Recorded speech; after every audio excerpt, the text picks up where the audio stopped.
You sound good on my end.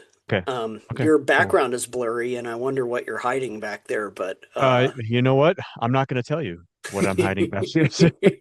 My stash of gummy nerds is back here, so that oh, no, I'm kidding. I wish I had a stash of gummy nerds.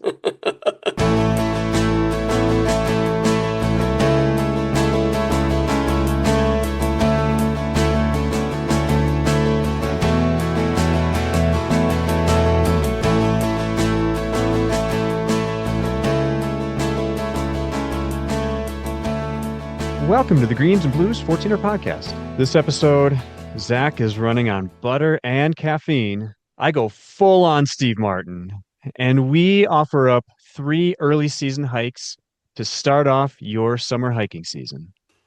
Zach, good morning. You're wearing your Oklahoma Sooners t-shirt today. How are you? I'm doing all right, Eric. We were just chatting before we recorded here about a week ago. We were in the Southern Sangres, got the absolute crap blown out of us. By the wind, by the way. By the yeah, I guess I should clarify by the wind, not by like we didn't do like some psyllium powder challenge or Other something like other that. causes, no. Yeah. Yeah, it just I did some hiking in the Southern Sangres, California Peak, and then Eric and I met up and did some of the far Southern Sangres north of Culebra. Boy, was that a windy day. At least 50 or 60 mile an hour sustained winds and at one point there was a saddle in between leaning north and leaning south peak. I thought, wow, I've never really understood how a wind could like blow you off a mountain, but I'm like, I Yeah. think I was starting to get this. Yeah. So since then, I've been good. That was a kind of miserable hike, but a fun trip. I'm home now. We were joking. Eric and I finished hiking about 3 or 4 in the afternoon, and I thought I could just drive all the way back to Oklahoma in the night. You didn't say I was crazy, and so I was like, okay, I'll do this. I ended up getting home about 2:30 in the morning. I was telling Eric that somewhere in North Texas, I got chicken McNuggets because that's about the only place open at 11 o'clock at night.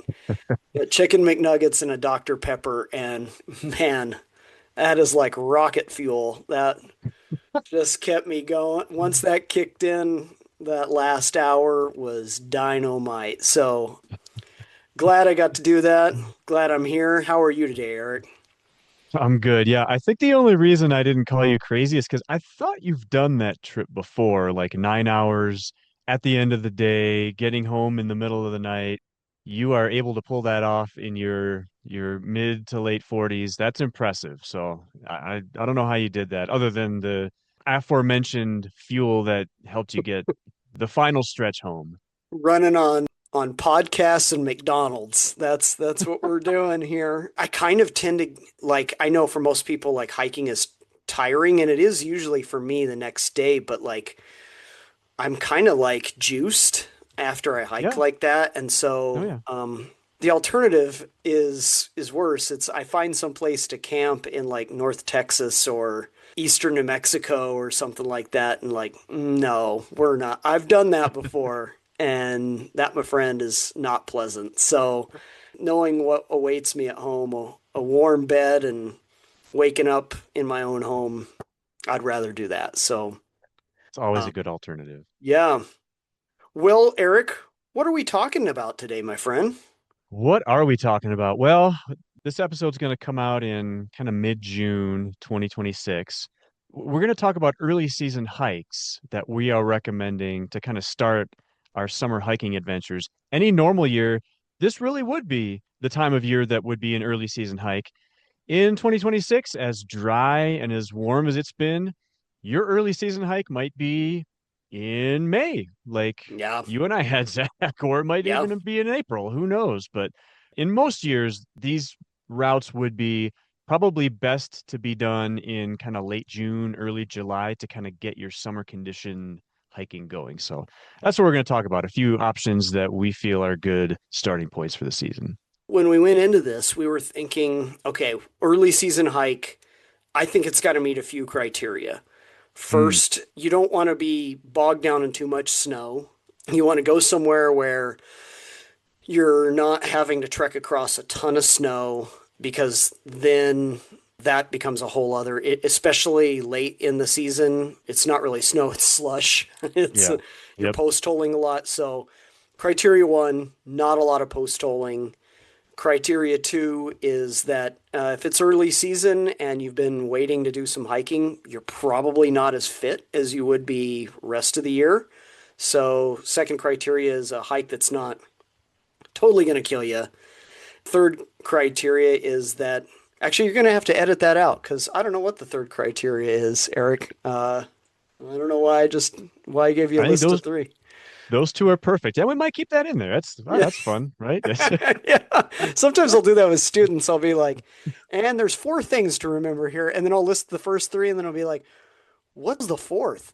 It's only Um, three. there's only three. So yeah, really, what we were trying to think of are hikes that kind of fit that bill, not too demanding, and also good weather, less snow, and yeah, that's really about it. So we immediately, without conferring, came up with the same hike Did. for our best early season like tune-up hike.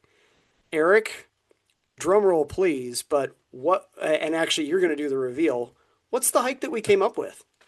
So I hiked this in 2025, actually late in the season, but I completely agree with you that as far as an early season summer hike, West Spanish really fits the bill well for a number of reasons, and mostly for the ones that you just mentioned. It's probably not going to knock you out, and from a snow perspective, you're probably even earlier in the summer, you're probably not going to encounter a whole lot. So, yeah, we both thought West Spanish was a great way to go. For those of you that don't know, West Spanish Peak is in the southern Sangre de Cristos. If you look at a map, it's southeast of La Veta Pass. It's just east of Cucharas Pass, and Cordova Pass is actually the closest one. Another great reason that speaks for West Spanish Peak is there's actually a webcam that is focused on West Spanish Peak year round. Ooh, And I didn't know that. yeah, you can go on the internet and just type in Spanish Peaks webcam and it'll show you a live real time picture of it. So if you're ever wondering what the snow conditions are, you can be like, there it is.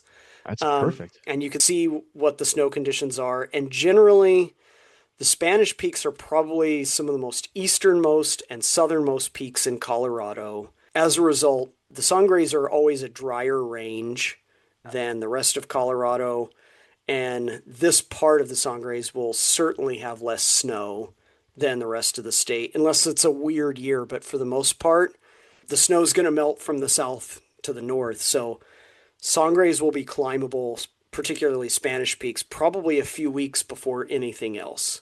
So that's why we picked it. I've actually have done it as an early season hike, like an early June before, in an Oh, average snow year, and there really wasn't much snow.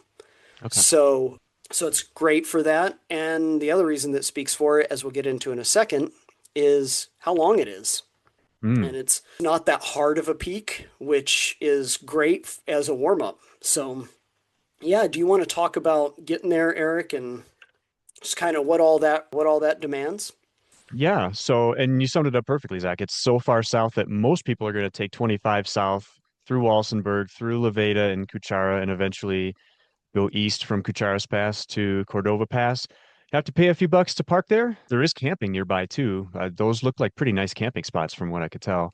I camped Um, there, and yeah, those are good camping spots. I think about four spots there, and they yep. are non-reservable, so they're just first come, first serve. Yep. So yeah, you get to the trailhead and you'll start walking south, really short trek through the forest until you get to this really open clearing, which is really pretty. It gives you your kind of your first glimpse of West Spanish. I Hmm. don't know if you can see East Spanish from there too, which is next door. It's kind of a high 12er. Yeah. West Spanish probably is obscuring it, is my guess. But the, so there are a few trail options, and I want to clarify this because Options is a very politically correct word there. There's some social trailing that's occurred there that I think both of us got lost on at yes, certain points. exactly. So there are signs, but just keeping track of which signs are going to take you directly to West Spanish Peak as opposed to other outlooks or whatever.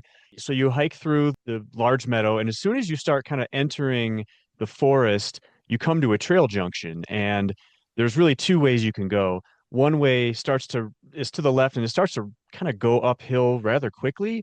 And to me, it felt like the right way to go. And before long, you come to this place where you're starting to walk downhill, and you'll see a sign that says trail ends in 2 miles. And that's kind of a clear indication this is not the way that you want to go. And to your point, Zach, along that trail, there's all sorts of little trail segments and probably social trails where I just was running around not knowing where I was going. So I, um I had a little walkabout in along the ridge line there on the northern ridge line for about 200 yards, and then it just faded into nothing, and I was like, what the heck happened with the trail? Like, this was like a big trail, and then it yeah, wasn't. So yeah, exactly. yeah, it don't feel bad if you get lost, but I think if you do find yourself deviating, just go back to where you last came from. I That's probably the best advice. Agree with that. And I wish I would have taken that advice, because once I got back to that junction, I was looking all around. I started actually going all the way back towards the trailhead thinking, what am I missing here? Because I'm the going only home. other I'm out of here. I almost gave up at that point. The only other option is to go due east and downhill. And to me, that was like completely counterintuitive. And I actually went back into the middle of this meadow thinking, I'm like having a crisis of belief. Like, what am I supposed to be doing here? I'm like questioning life decisions Yeah. leading up to this point. I have no idea what I'm supposed to do. The only option I could find makes no sense. And if I had studied the Climbing Coonies topo map, the direction that they give, it's pretty clear. You are actually supposed to take that east Yeah. going trail, which goes downhill. It doesn't make a whole lot of sense at first, but eventually you get to the bottom of that descent, and then you start going up some switchbacks, and Yep. one of the switchbacks has a sign that says West Peak, and it points to the correct direction to go. So that's kind of the clue that, okay, if you find that, you're going the right way. Otherwise, if you're questioning life decisions that you've made up to that point, you know what? I don't blame you. Well, I'm glad we've had that. We've never actually talked about this, Eric. I'm I had the surprised you did the No, same I had thing. the exact same crisis in the exact same spot. Like I went left. I was like, no, you don't descend here. This is silly.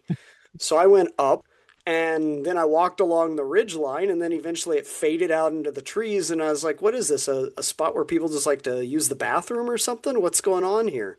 So I actually did not walk back. I did not follow my advice. Do as I say, not as I do. And I just like cut down. I'm like, well, I'll just go downhill. So I just bushwhacked through the trees, found the Oh, main trail, wow. and it is a short, you don't lose a lot of elevation. You don't, Okay. maybe you lose 30, 40 feet, but it Right. feels weird and counterintuitive. But yeah, then found myself kind of at the base of those switchbacks. When I did it in early June, there was a little snow in Okay. the trees below those switchbacks. Not much, but a little bit, but it was passable. This year, 2026, that sucker is already snow free. You are good Yeah. to go. So basically, you'll go up those switchbacks, and then at a certain point, the trail kind of fades out, and then you're just headed up the western ridge of Spanish Peak. Now, saying that, there are two options, or there's actually three options. There's the far northern ridge, which is what I think you and I chose to do. There's a gully to the right of that, or the south of that. And then there's another ridge to the south of that. I saw some yahoos going up the gully. That to me seemed a fool's errand.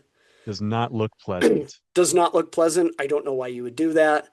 No. Just stay on ridge proper. I know in 13er parlance this sounds weird, but it's relatively short. It's not long and brutal. If it's a first of the season hike, you're probably going to be sucking a bit of wind anyway, Yep.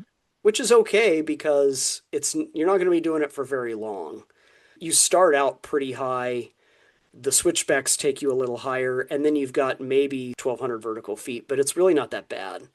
Yeah. As I recall, there were actually some trail segments that you could Yeah, find along the way, and they're not permanent. You're gonna find you're gonna have to kind of look for them. So if I were to describe any kind of route finding after the aforementioned uncertainty in the good class one trail that's there, Yeah, social uh, trails, I guess.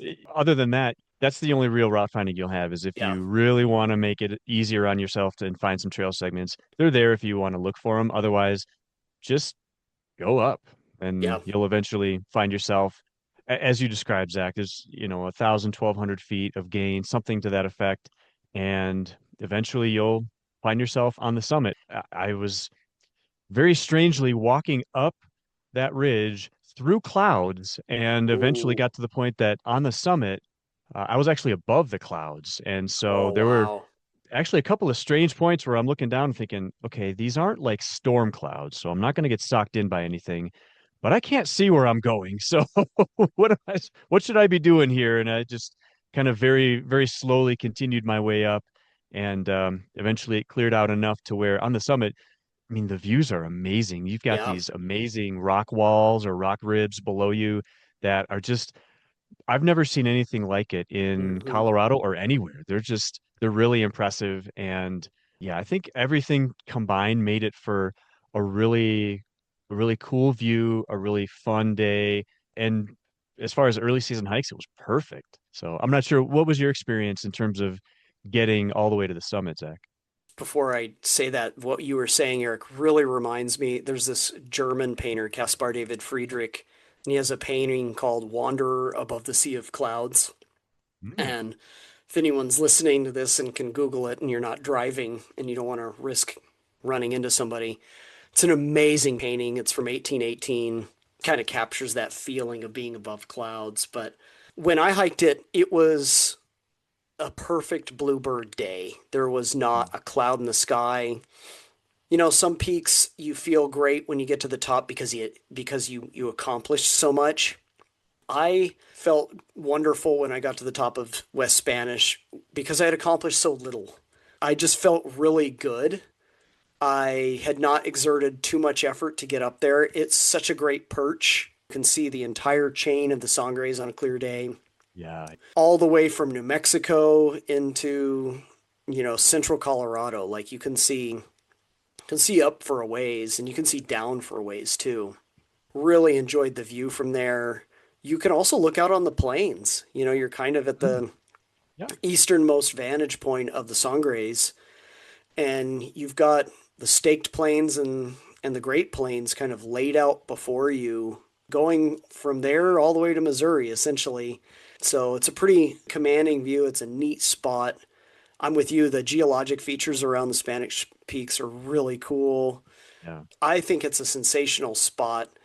I sat up there and I took an hour for lunch. I just sat up there and just enjoyed the views and took it all in because it was such a short hike. I didn't feel pressed for time at all. So, what a great way for me to open that hiking season. I think this was in 2023. Mm. What a wonderful way for the hiking season to begin with just such great views and just such an easy spot to get to. It was really nice. So, all that I think commends this as a really great early season hike. Completely agree.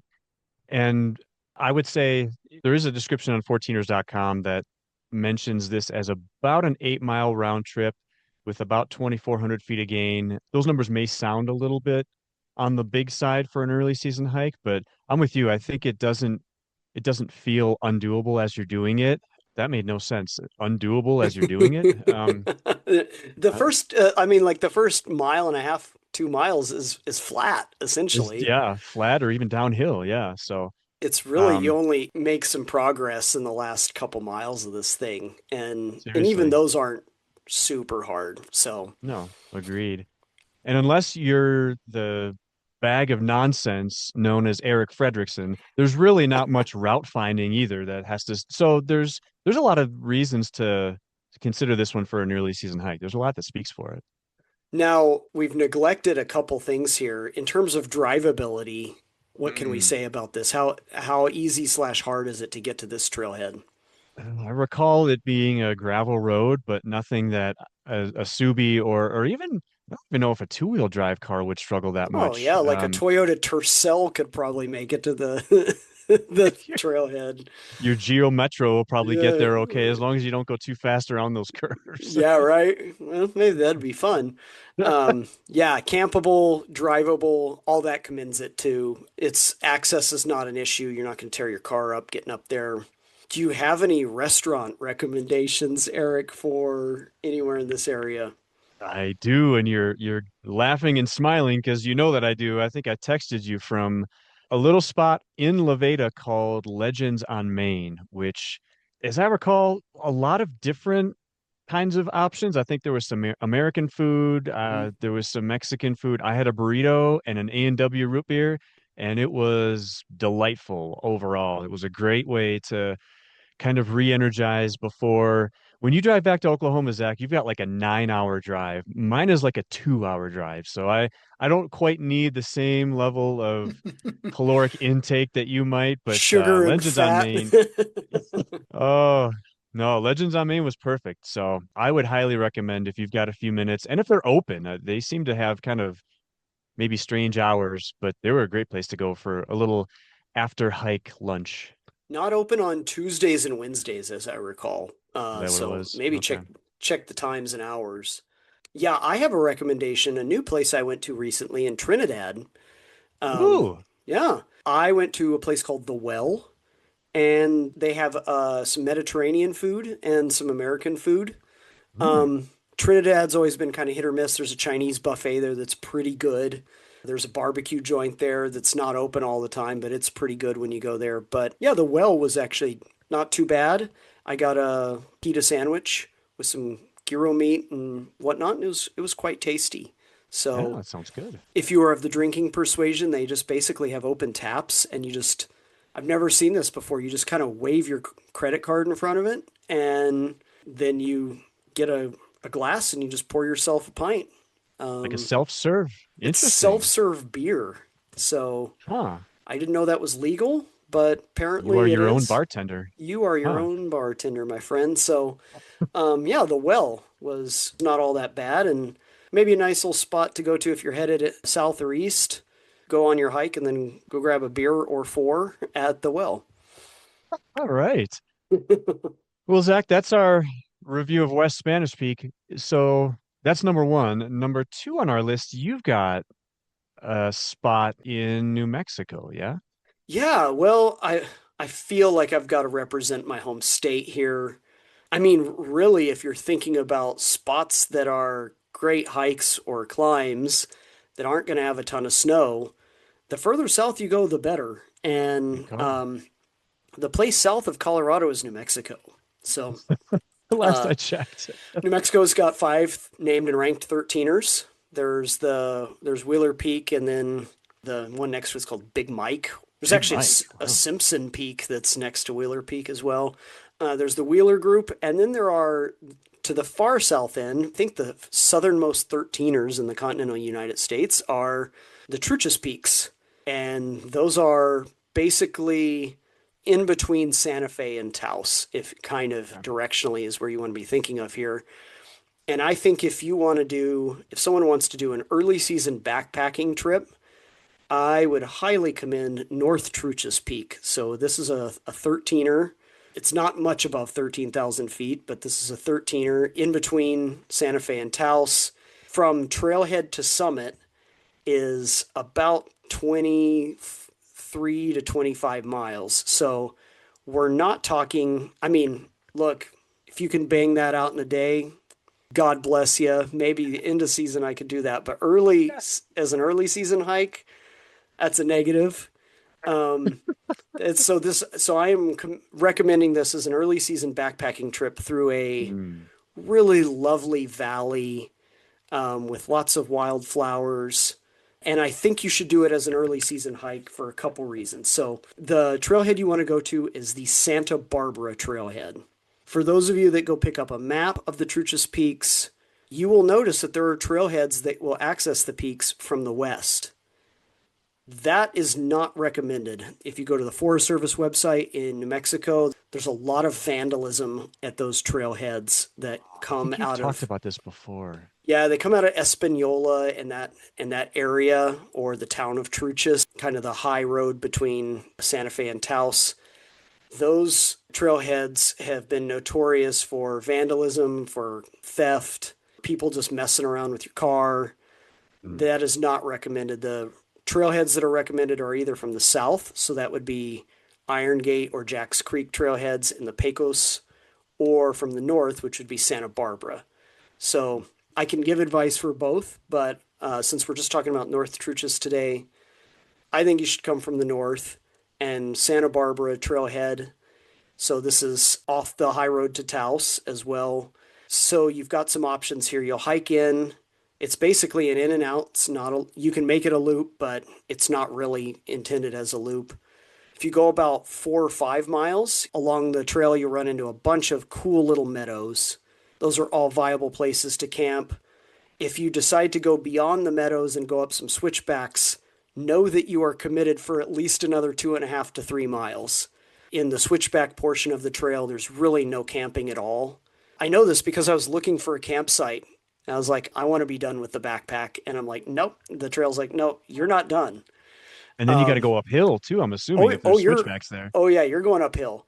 Oh Um, man. so yeah, know that if you go past the last meadow and there's a stream crossing there, if you go past that stream crossing, you start doing the switchbacks, you've got at least another 2.5 miles of just kind of walking uphill before you find a couple good campsites. And then from then on, before you get to tree line, there will be 5 or 6 good spots that you can just kind of open camp on. There's a fair amount of water there, especially if you go early in the season. The other reason to go early in the season there is that New Mexico, there is a fair amount of open grazing in the summer, and usually they don't start that until mid-June.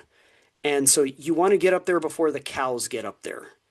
Yeah. Because once the cows are there, they're kind of just roaming around, just pooping all over the place. And I actually was there right when the cows came in, and I was like, these things are everywhere and they smell. Um, and cows are kind of weird, they kind of mad dog me a little bit there. They're like, "What are you Uh-oh. doing here?" Oh no. I'm hiking here. What are you doing here? So the cows are open grazing, like not other human beings or like strange wildlife, like elk or whatever, just roaming around. I actually did see some deer in my campsite. Like I definitely heard elk in the middle of the night, but Oh wow. once the cows move in, cows tend to kind of displace wildlife, especially because they bring humans with them that Mm, are on horses or dogs that are protecting them. So, yeah, another good reason to go early in the season if you're going to Santa Barbara. If you go through the Pecos, that's a wilderness area and there's no grazing there. So, okay.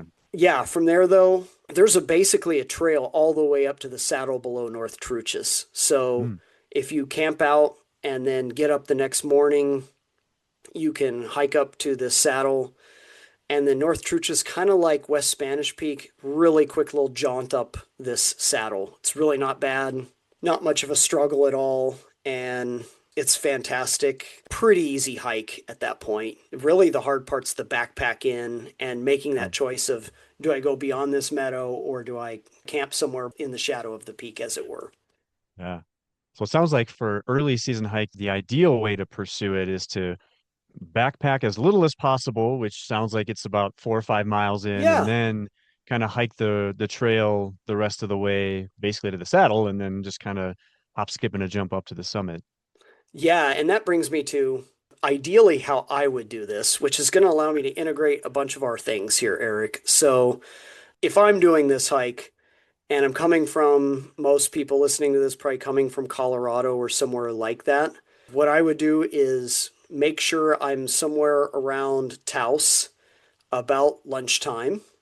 What you do there is you go to this restaurant called Guti's, and they have Spanish food. They have great brunch. Get the eggs Benedict, which is the most rich, buttery, yolky hollandaise you'll ever eat in your entire life. You load up calorically on that bad boy, book it down to the Santa Barbara trailhead, hike in your 5 miles, or if the hollandaise is really working, hike in 7 or 8 miles, pitch a tent, have dinner, and then the next day summit and hike out. That to me, like chef's kiss. That's the absolute best way to go about a day in the Sangres like that. I think that's a perfect day. There's obviously other great places to eat in Santa Fe or Taos, Mm. loads of them, but I think that would be a ton of fun to do it like that. And heck, while you're at Gutierrez, get a nice chai. They put a little chili in their chai, and Mm. then you'll be running on caffeine and butter, and there's really nothing better than that. So yeah, that I think would be a fantastic combination. And it leads you to kind of like Spanish Peaks, just a really great summit, kind of at the northern end of the Truchas Peaks. You can do the other Truchas Peaks too. That'll add some mileage. So that would be Truchas Peak proper, and then Medio Truchas or Middle Truchas. And those are two named and ranked 13ers. So you can do those. That'll obviously add some distance to your day, and it may require then an additional night of staying. But if you just want to nab the one peak and it's early season and you don't want to push it too much, just backpacking in and grabbing the one and then heading home makes a great day. There's great views, and you get to look out on to the west. You're looking out on Georgia O'Keeffe country and red sandstone bluffs and blue mountains. And then to the north, you're looking at the Sangre de Cristos towards Wheeler Peak and towards Spanish Peak and Culebra and all that. And to the south, you're kind of looking towards the Pecos. And if you look far enough, you could probably see Santa Fe and Albuquerque. So great view, great spot. I dearly love New Mexico because it's got its own flavor. It's a little drier, Yep. but those are peaks that people don't do as frequently, but they're fantastic. That's awesome.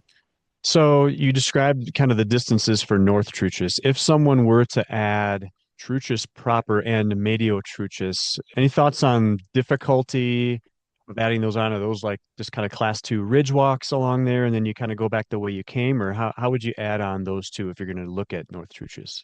So a couple things to be said. So the difficulty of just North Truchas, that's like a class 1+ or 2 Yeah. hike, right? Like you're doing a trail to a saddle and then you're just walking up a really easy grassy slope. The traverse from North Truchas to Truchas is class 2+. There are a couple Oh, sketchy sections there.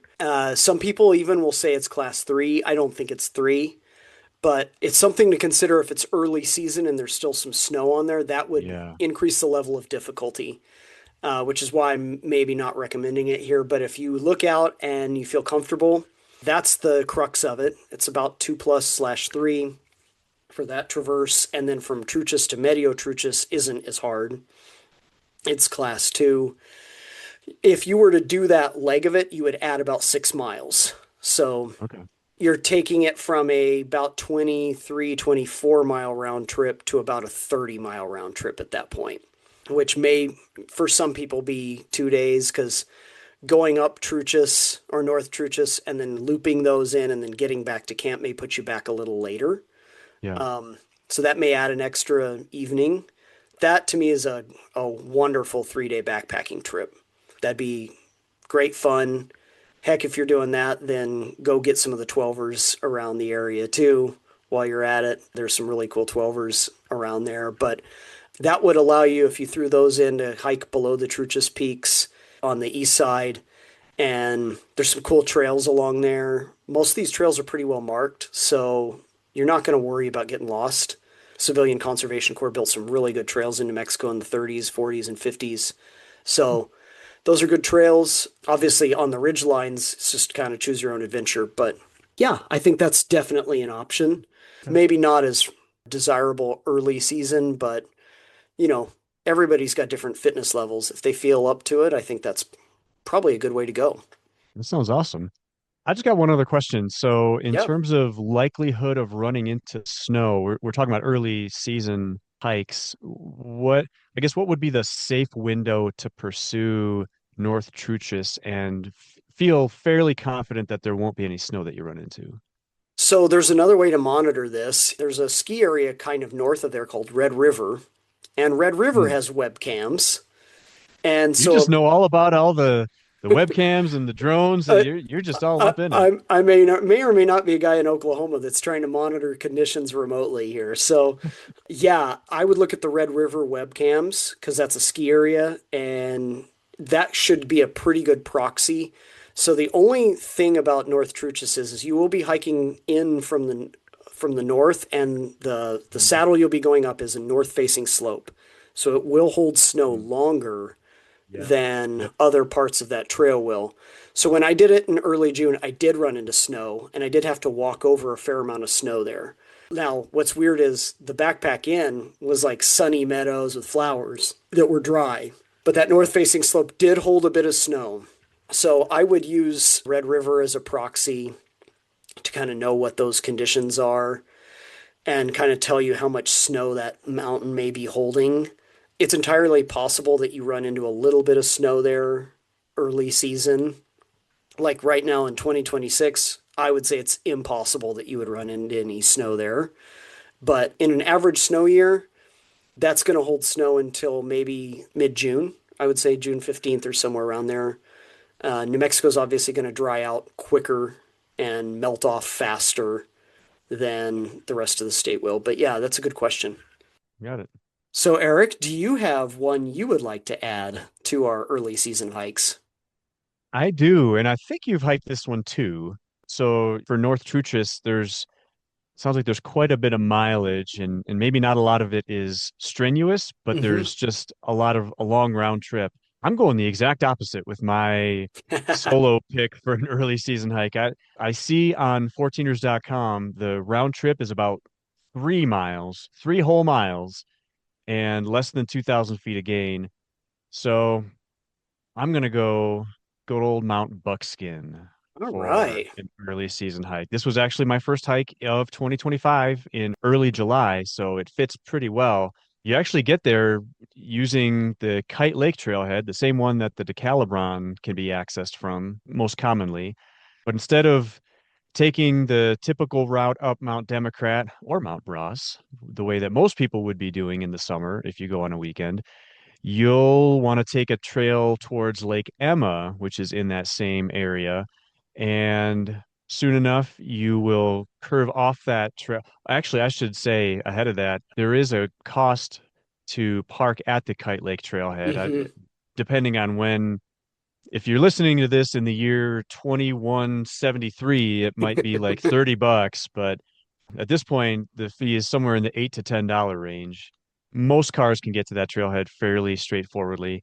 And so you'll take this Emma Lake Trail for a very short time, and then you kind of cut off the trail towards southeast of Mount Buckskin is kind of where you're going to target. There's a bunch of power lines that you'll kind of Yeah. start looking for, and you'll have a couple of stream crossings. Now, this is where the great pants tearing incident of 2025 happened, for me at least. So I got this nice new pair of Eddie Bauer pants, are really lightweight and comfy. And on the very first hike, I take them to Mount Buckskin, and I'm crossing these rivulets, these very tiny little streams. And I hop over the first one perfectly, and for the second one, I somehow forgot how to walk, and I trip and I fall and I gash my knee on a rock, and my pants tear open and my knees cut open. Not starting out the summer hiking season very well at that point, but persevered on, went through the rest of the willows and kind of Now, are there's a you? little bit. We got to pause here, Eric. Are Oh you no. walking with torn up pants? I am. So, Yeah, and bloody pants too. okay. So, wow. I'm I just probably you're I painting a probably look picture like I here. came out of a horror movie is my guess. I'm envisioning like Steve Martin from The Jerk, or a guy in a zombie film, like one of the extras for Michael No. Jackson's Thriller, Oh something like man. that. Just Well, I'm not going to be dancing like that, but yeah, just uh shuffling along, dragging your frayed pant leg. oh my gosh. By the way, good call on The Jerk. That's an all-time classic movie. I love that one. This is all I need. This lamp. I don't need anything but this ashtray, nothing else. Wait, I do need this lamp too. No, I had nothing with me at that point other than a bloody knee and my backpack. So, but But yeah, so thankfully everybody else at that trailhead didn't see me do that. They were Good. all focused on the DeCalibron. Yeah, They right. They're didn't going care about somewhere else. They they got didn't bigger fish to fry. exactly. They didn't care about buckskin. Buckskin by itself is pretty straightforward. You're there is route finding because once you cut off the trail, you're done as far as like Yeah. class one. And You're you're not on the trail very long. it's very short, yeah. So, but it doesn't take a whole lot of effort, thankfully for me, to figure out what is the smartest way to get up to the ridge. And once you gain the ridge, it's again not very long before you actually get to the summit. Part of the problem with the summit is as you're on the summit, you might look to the north and say, you know what, there's another summit out there that looks maybe like it's a tiny bit taller. And if you were to wander over there, and then look back at the original summit that you were on, you would realize, oh, that original summit is noticeably taller than where I am now. So you would have just made that extra hike for nothing. But there is a description on 14ers.com where Middlebrook does specify that the original summit, the first one you're going to get to, is the real summit. So no need to wander off to Northwest Buckskin, as he likes to call it. And Um, there, this is a good point to insert. I think that the description on 14ers.com is pretty thorough and pretty good in terms of the it route is good. description. Am I correct? It is. It's very good, actually. It describes where to get off the trail. It Yeah. describes the fact that you are going to spend a little time trying to figure out what's the best route up to the ridge is. But yeah, overall, really good description by Middlebrook on that. And if you do that, you're, again, 3 miles round trip and not a huge ton of gain, and you get a centennial out of it. And if you want, if you got enough hitch in your giddy up, you can head down to the saddle with Loveland Mountain, which is an Mm-hmm. unranked 13er just to the south of Buckskin. And actually, so once you get to the saddle, you'll find a nice trail. You can see this trail all the way from Yeah. the Buckskin summit, and you can just take that trail almost all the way to the top of Loveland as you'll just kind of have to discern where you turn off and turn to the left and go up another, 50 feet of gain, and then you're actually at the top. But that kind of mystified me when I was doing this. I've realized, okay, the Centennial, no trail. The unranked 13er to the south of it, good trail Trail. almost the whole way. Yeah. I feel like So this is where we need to do one of those like 90s kids know this like the more you know like dun oh dun yeah. dun dun The shooting star, yeah. little shooting star kids don't orphan peaks especially if they're that easy. If you've taken the effort to get up Buckskin, don't do like Zach did and just go over to Loveland Peak. It's only another maybe 20 minutes away. It's really not that much elevation gain either. Don't orphan that because then you want to go back and redo Loveland Peak sometime. And it's a great area. I like that area. But I've hiked Buckskin, I think, 2 or 3 times because I've had to like nail Loveland. Like I ended up going over Buckskin to get to Loveland.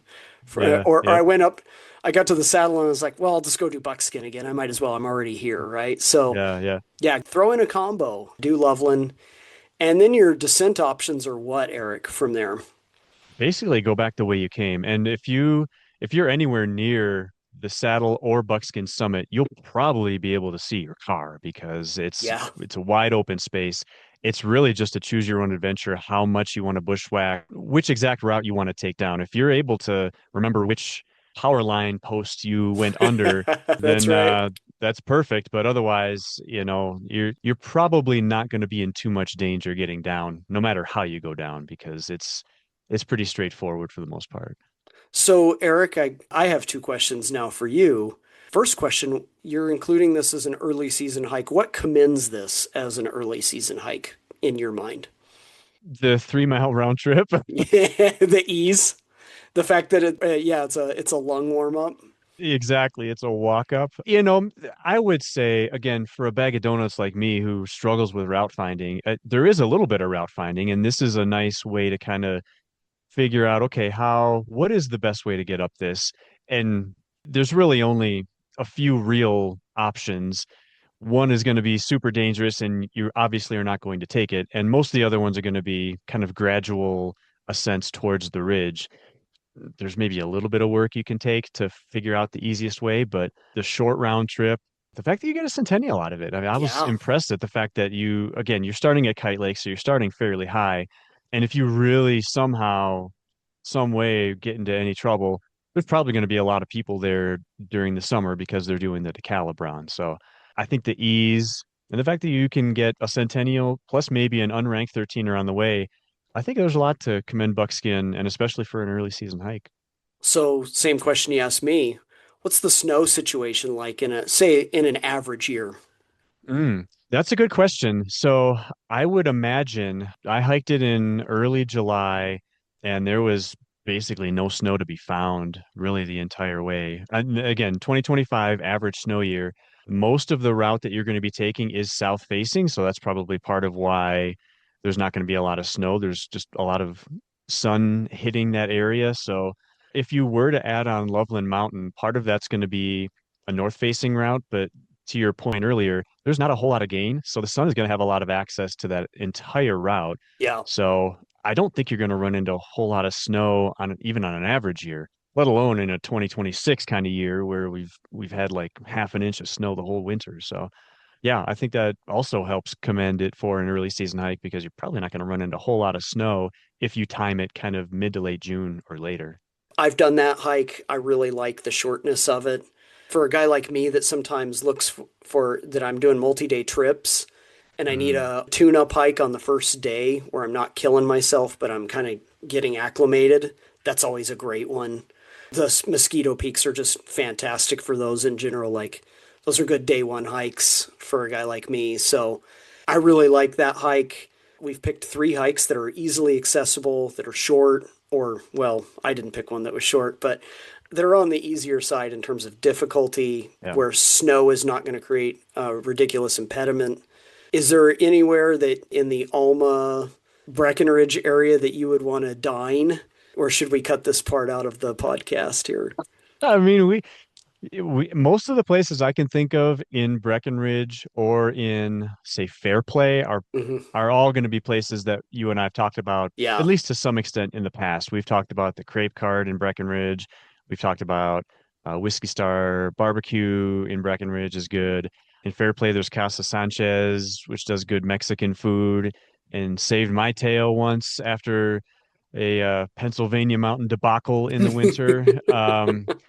And then there's Otto's you and I've been to, Yeah. which is pretty good, has some gluten-free options and all the French fries you could ask for. So And um even more. and yeah, even more than you could find. So those would be probably the food options that I would add to a Mount Buckskin excursion. That's fantastic. Buckskin's great. All these are good spots to go have perches and look at other peaks too. Like, Yeah. the view on Buckskin's great. Like, you're looking up the 10 Mile and Mosquito Range and you're looking down the Mosquito Range. You could see all the way to Holy Cross on a good day. Yeah, Another great spot there. So a lot of these kind of wet the whistle for doing some more hiking that's and right. for getting up and seeing some other beautiful spots. So Yeah. I think this is a nice little trinity of good early season hikes that people should get out and do. If they're listening to this, hopefully they've gotten themselves in shape. They've worked off my winter flab at least, and they're ready to get at it and ready to go see some of these really pretty spots. Well, I love it. Well, Zach, what are we going to talk about on our next episode? Well, Eric, I think in the next episode we're going to debut a new segment, which is we're going to do a little book review, the Greens and Blues book review segment, where we're going to look at some classic guidebooks. I've Mm. got some classic guides that I've been kind of collecting, and I mean, I think it's only fitting that we look at one of Roach's original 14er guidebooks. So we'll start there and just go through the old. Now, a lot of people may say these are passe. You know, we've got 14ers.com. There's an app now. There's all these other websites. But the lost art of guidebook writing is still, I think, one that maybe demands a bit of attention, and we can have a fun and humorous review of some of the features of a Roach guidebook and have a little chat about that. So that's what we've got to look forward to in our next episode. I love it.